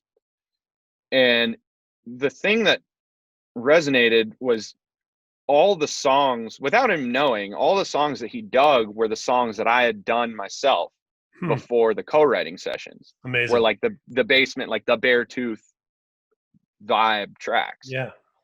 And he was like, dude, why did you do all this co-write, like this attempt at fucking active rock and all? He's like, that's not you. Like, these are the songs that are good. Let's just use these. And we would do the headbang test. So literally I would, and like, I would just turn on the song and he would just sit there and we'd both just fucking rock out. And then he would just like stop rocking out for a second and be like, stop the fucking song. Stop the song. And I'd be like, what's wrong? And he's like, I stopped rocking out. What the fuck happened? And I was like, I don't know. And so he was like, well, let's fix it. And so then we would make changes from there. And that was his way of producing Beartooth was, That's so is he amazing. rocking out the whole time or not? So, you know, and it just worked so well. It was just so fucking cool. And so me and him did that for like 5 days straight, all day. We just listened to songs. I had like my little B studio set up with like my sessions on there, and I would just, you know, set up some speakers and we would just sit there and tinker until they were like at a spot that we were both cool with it. So from there, I go to Blackbird. And at Blackbird, this is also, I'm skipping over the entire Red Bull Studios writing sessions. I did trips where it was just me and a videographer for uh, like a week at a time, where I went to New York, I went to Japan, and I went to LA and just did sessions in like world-class studios with only live instruments, zero programming out ideas, no drum plugins, not every single thing I was used to for writing. None of that was there. It was just me, Wow. an engineer in the studio, and videographer capturing it. And so that was how the whole thing started. But after all of that, and all of this is said and done, end up at Blackbird, have the songs. I'm like, these are the ones. And I just went to town. And I took an engineer that I loved working with. His name was Peter, and he worked at the Red Bull studio in New York. And he was a young dude. He was younger than me, mega talented, but he was just super cool. And we got along. And I was like, dude, you want to engineer the record? He's like, yeah, let's do it. So took him, went to Blackbird, and we just went to town. I mean, it was like, I want to see if I can do this for fucking real. Like, no bullshit. Like, if I were making a record in the 90s, could I still make a Beartooth record? Was my Mm. like challenge for myself. So Yeah. that was Not the 70s, but the 90s. the 90s. Yeah. The 90s. Like, We're let's still not. using Yeah. using Pro Tools, but we're Yeah. not we're not, I'm not you know what I mean? insane. We're not literally recording onto tape. But we're not that crazy. But yeah, so like that whole album, there's no drum samples on the entire record. That's all like the actual drum tracks that I played, which I literally couldn't play drums for almost a year after that because I like fucked up my left arm from having to, because like for the sound I wanted, I had to hit the drums so fucking hard every take. I mean, it was like the Lars, you know, the old stories of Lars in like the Yeah. 80s, where like they'd have to change the drum heads every like 2 or 3 takes because he would have to hit so hard to get that sound. It was like, Mhm. that was my mentality. And then, you know, we spent so much time just setting up different amps and combinations and rigs and different microphones into different consoles, into different outboard gear, into fucking all this stuff. It was crazy. But yeah, that Disease for me was like me trying to prove to myself that I wasn't bullshit, that I wasn't just a good producer, that I still was a good player. Mm. Because like playing instruments has always been my first love, you know, way beyond singing and producing and all that. Like playing the drums, playing guitar, playing bass, like I love doing that, and I've spent so much time doing it.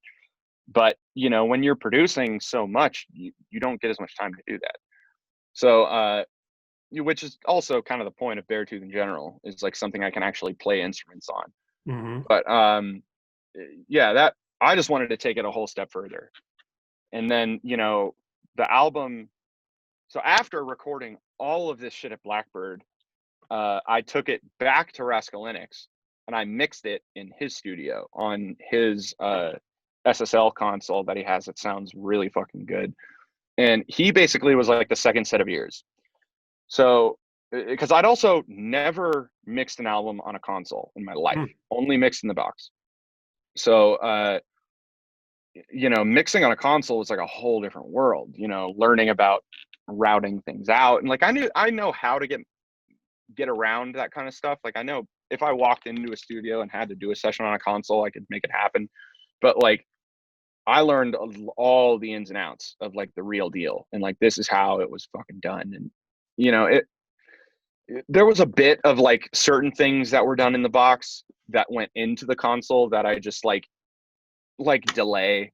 I was like, I can just put a delay plugin on here and we don't need to fish out this fucking tap delay from the 80s and then print every single, you know, there was like still a little bit of digital essence to it. But, you know, mixing onto a console, and then Nick had the crazy idea of let's do it to tape.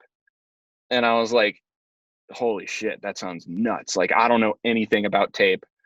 And he was like, I got you. He's like, you know, when I started coming up in Sound City, we did everything on tape. I was like, all right. So he finds a tape machine, finds like 10 or 12 reels of like the real deal, like good stuff tape that nobody makes anymore, in like the back of some warehouse at the studio complex he worked at that we like bought off of them.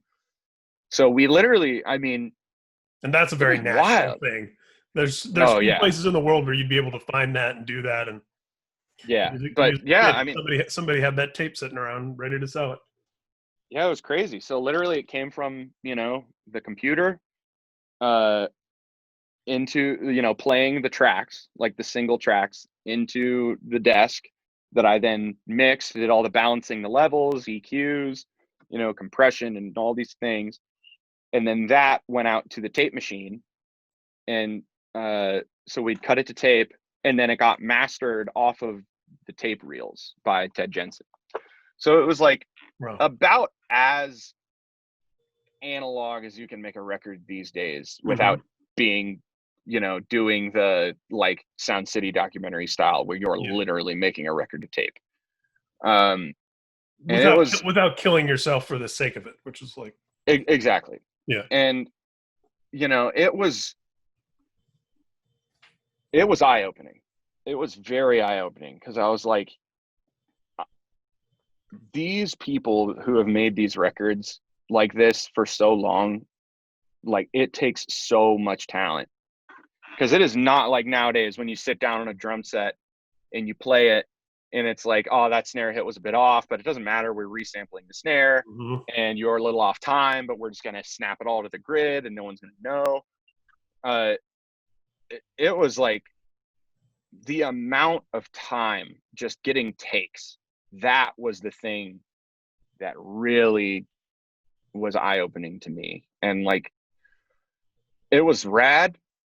I loved every second of it, but that's probably the last album I'm gonna do. Like, that's not gonna be the new wave. But it's rad that you did it, and that it gives the record that flavor, and that I love the idea, and it's consistent throughout your career. I love the idea that you had something to prove to yourself, and in doing so, then you've proven something to the outside world. But the most important step, the first step, you know, and to go back to your point about like, you know, the delays and stuff like that, you know, I liken a lot of studio trickery to special effects in movies. Like, there's a reason things evolved to be a little easier to do and a little quicker. And that's not to say that you go all the other way on the other end of the spectrum and everything's fake. But you don't have to, you know, make a movie as though you're limited by the resources of 1940. You know, and it's No, like, to me, like, you know, digital effects are great when they're enhancing practical effects and real stunts, and then you got to rewind all the way back and you have to have a good story and a good cast and a good director. You know, it's like, yes, um, and I think records are the same way. It's like, well, if you yeah, have great songs, that's number one, and those are coming from a pure place. And then, yeah, little bits of wizardry that help move things along a little faster. I don't think there's any shame in. I think I think no, and I think when rock purists, whether they realize it or not, I think what they're actually bothered by is when something is just, you know, phony from top to bottom, and you would go see that band live and it's a train wreck. You know, right. that's never Th- been you. no, no, that's not our thing. And honestly, I think that doing the record that way made it sound way better live. And I think like it sounds more accurate. Like when I listen to the live mixes I do for the band, like we just put out those videos in like April, or probably I think April, from our disease tour in Europe. Like when I was mixing that audio, I was like, this feels a lot like making disease, like Mm. mixing the songs, because you know it's Connor playing, but it's like I'm not sampling his drums. There's no editing. It's like it's a real drum track, and you know, it was cool. That I think it just made us a better live band, and it made us sound closer to the record. Like the record lacks perfection in that same vein because it wasn't Hmm. edited so hard, and you know, like don't get me wrong, the drums were edited. I didn't just sit there and front to back every single drum take. It was like we did it part by part and got all those parts right, and then would layer them together, and you know, like a majority of records are made. Of course. But you know, there was just like when I listen to those songs, I can remember tracking them because of the way they sound. Like Greatness and Death, for Mm. example, when I tracked that song, the take most of the takes we used were after I'd been going for a while, and the drums were a bit more dead. So like there's a fill in that song coming out into like the third chorus where it's like this like blah, blah, blah, blah, blah, blah, blah, blah, and the toms just sound super dead.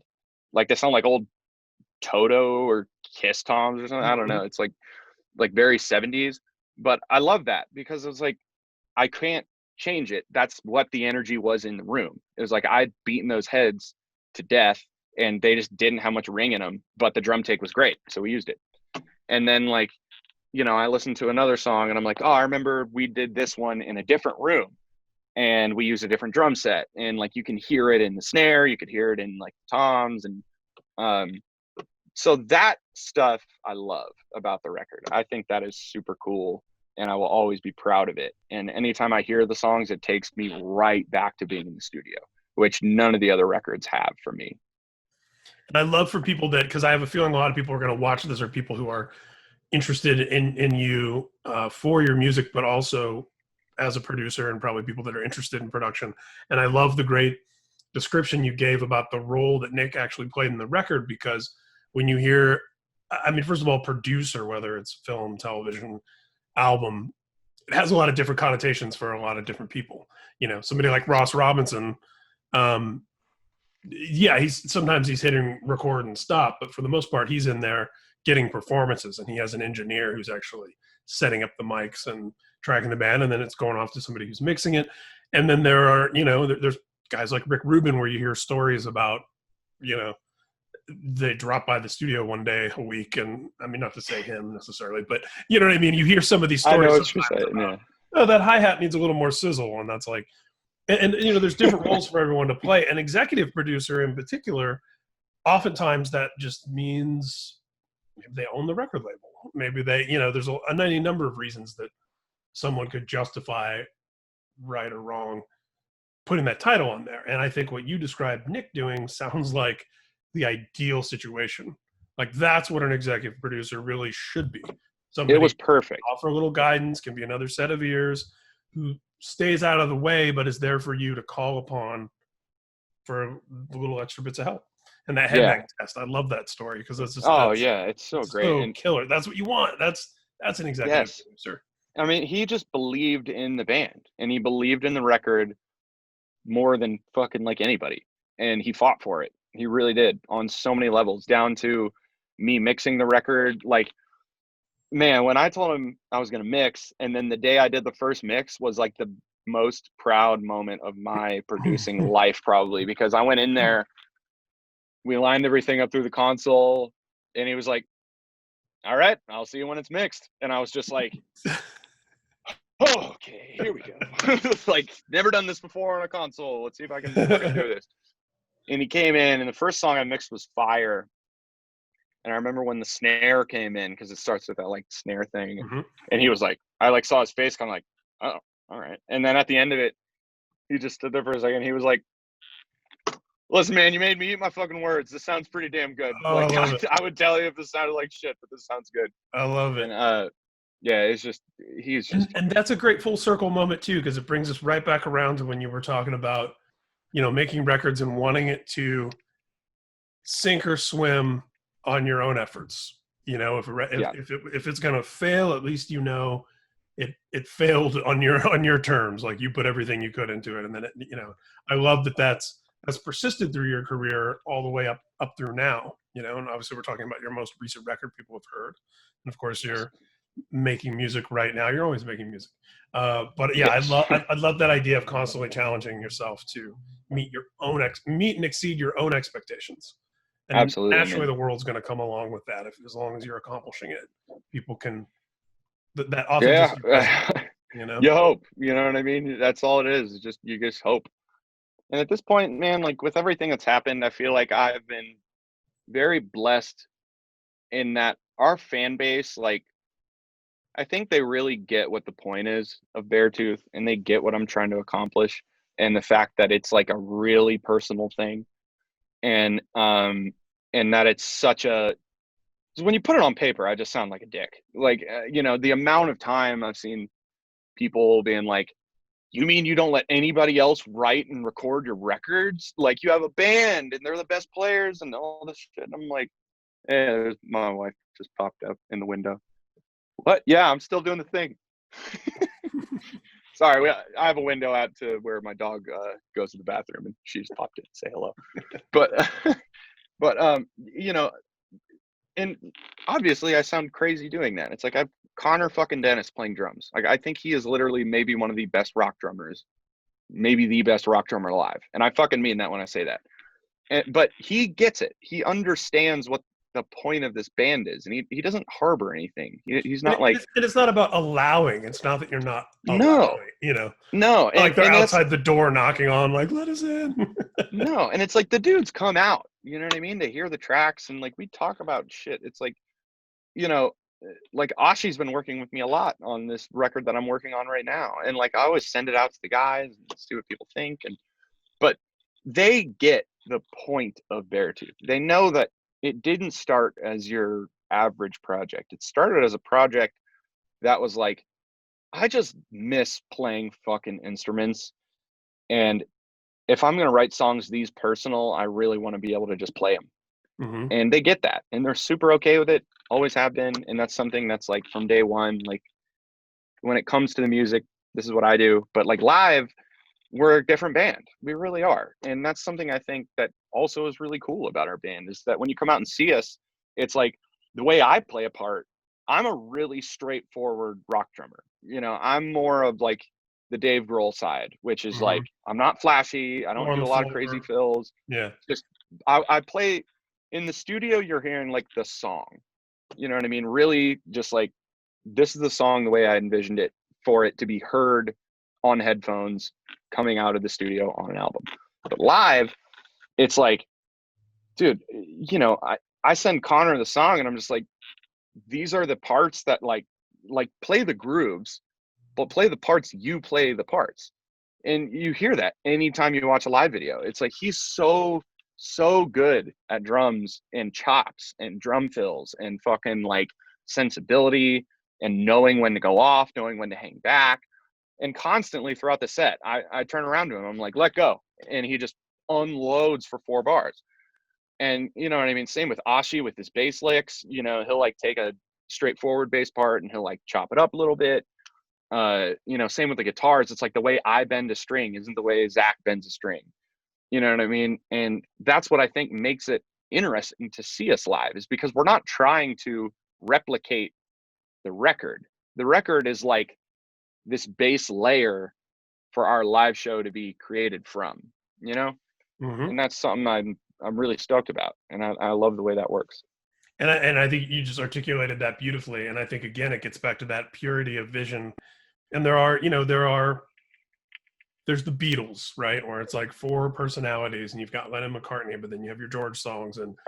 But then there's also, there's Oasis, where it's like Noel wrote everything. It changed a little bit towards the end, but it's like Noel Gallagher writes the songs and then the other guys perform them, and it's like, I think there's something to be said for all the different ways that different things can work.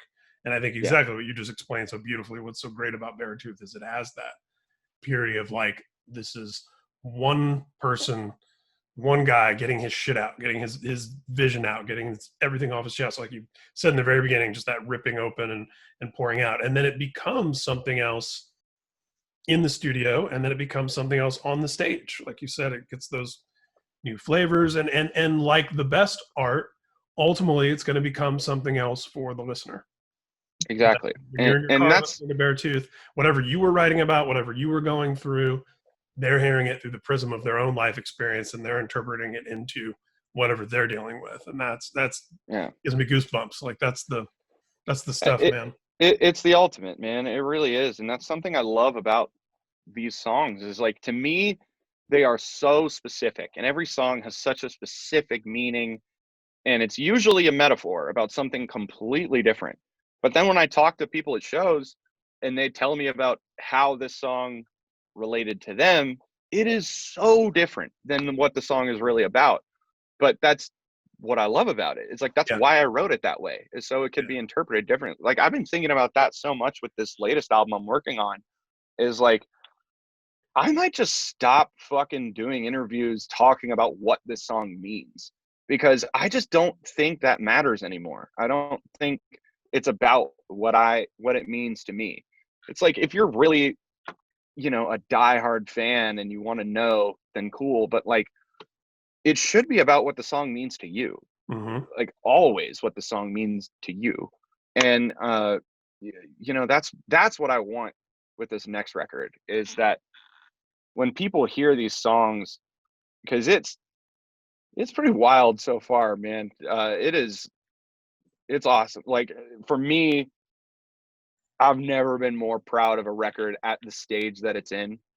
I'm usually like terrified to put out the album until like the end, when then it's mixed and mastered, and I'm like, you know what, this is good to go. Like, I'm proud of this. This record, I'm like, I wish it came out last month. Like, I just want people to fucking hear these songs so bad. I'm so jacked on them. But like, I think the songs just genuinely are going to mean so many different things to so many different people. And that's what I'm really excited about, is leaving it open for interpretation. Yeah. And letting people, and I think it means more to people that way. If they know what the song is about, but then they get a certain different thing from it, sometimes they'll be like, oh, well, I shouldn't feel that because that's not what the song is about. It's like, no, that's not the fucking point. Like, the point of the song is for you to feel whatever the fuck you want to feel. If you feel literally nothing and you just enjoyed rocking out a little bit, if you felt, I hate this song, this is a terrible Beartooth song, why did they write this? It doesn't mean anything. Like, whatever they feel, as long as they feel something that is their own, that they connect with personally, I think that's way more important than, well, this song is specifically about this one time when I was 12 and blah, blah, blah. You know what I mean? I don't fucking care. I just want people to love a song because they love it for whatever reason. Could be anything. That's how love songs work, or classical compositions that don't have lyrics or vocals. Yes, absolutely. You feel different things, and even if you know, if you knew what girl Axl Rose was singing about in Sweet Child of Mine, I don't think it changes the idea that you can think about your boyfriend, girlfriend, husband, whatever, when you hear that song, you know, like, Yeah. cause, and it's always going to mean so much more in your own experience. And I also like the notion that, and I think your music accomplishes this too, that it's an ongoing conversation, that you can revisit the same song at different points in your life and it can mean different things to you. And I would imagine that that's even the Yeah. case for you as the writer, but let alone as the Yeah. listener, you know. It's like For I sure. fell in love with Depeche Mode Violator in high school. It's still my favorite album of all time, and it's a different conversation. I get different things out of listening to Violator in 2020 than I did in 1990. You know, Yeah. and that's Absolutely. ongoing Absolutely. conversation is just what it's all Yeah. about.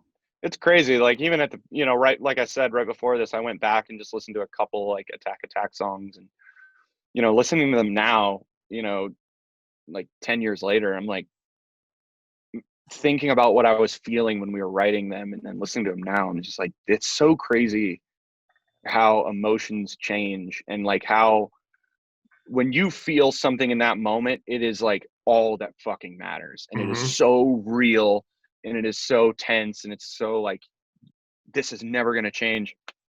And then you look at it later in life and you're like, man, it's hilarious that I was feeling that way, because that is like so either pointless or it was so like, wow, that actually was fucking crazy. I can't believe I wasn't more affected by that, or whatever it may be.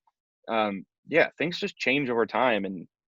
But that's why I love music. That's why I'm addicted to it. My biggest addiction in life is music. If I didn't have music, I'm a music junkie.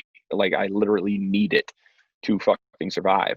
And it's because of that. It's because I can feel so many different things over the years from listening to records. You know, even some of my favorite bands like Anne Berlin, I'll listen to their earlier stuff now, and it takes me right back to what I was Mm-hmm. feeling when I first heard it. Same with Mm-hmm. Underoath, you know, and same with like classic rock records. But then, you know, I listen to the song in a different way as I've grown up, and I like focus more on this part of it, the lyrics or the music or things I've known more now that I'm a producer, and I feel something completely different. And it's just like one song is so much bigger than that one song. There's so much more to it, and you can get so much out of one song over the course of a lifetime. Like that, it's hard to believe. Well, you've been so eloquent. You've said so many great things. There were like 50 places we could have stopped because it would have been like, oh, he laid it down. So you're the perfect interviewer. Yeah. It's, Well, but hey, then man, it's I always appreciate so good that I want to keep going. I'm like, what if there's one more of those? it. That's probably how you end up with, 20 some songs. Yeah, that is true.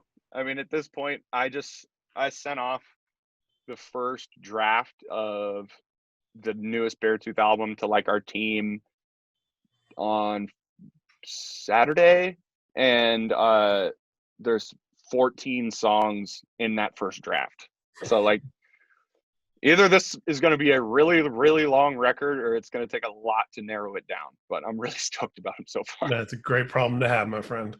Well, dude, thank you so much for doing this with me. You Yeah, were, of course. my little short list. I'm not kidding. You were, when I conceptualized what this whole thing would be, and again, knowing how personal this music is to you and how involved you are in every single level and all the different types of music you've done, I knew it would be a treat, and you did not disappoint. This is Oh, thanks, man. I'm quite the glad to dive. do it, and always fucking good to chat, man. Always good to catch up. Just love talking, man. This is how the workaholic music junkies can stay in touch and be friends, is find reasons to hang out that are productive. Fuck yeah, man. That's what my Absolutely. whole career is: excuses to hang There out you with my go. friends and talk Oh, to dude, interesting yeah. people about shit that I like. Fuck So yeah, man. cool, man. Well, we'll chat with you soon. Dude, And I can't wait to hear that new record. That's absolutely, man. Absolutely. Well, thanks for having me. Really appreciate it. yeah, man. All right.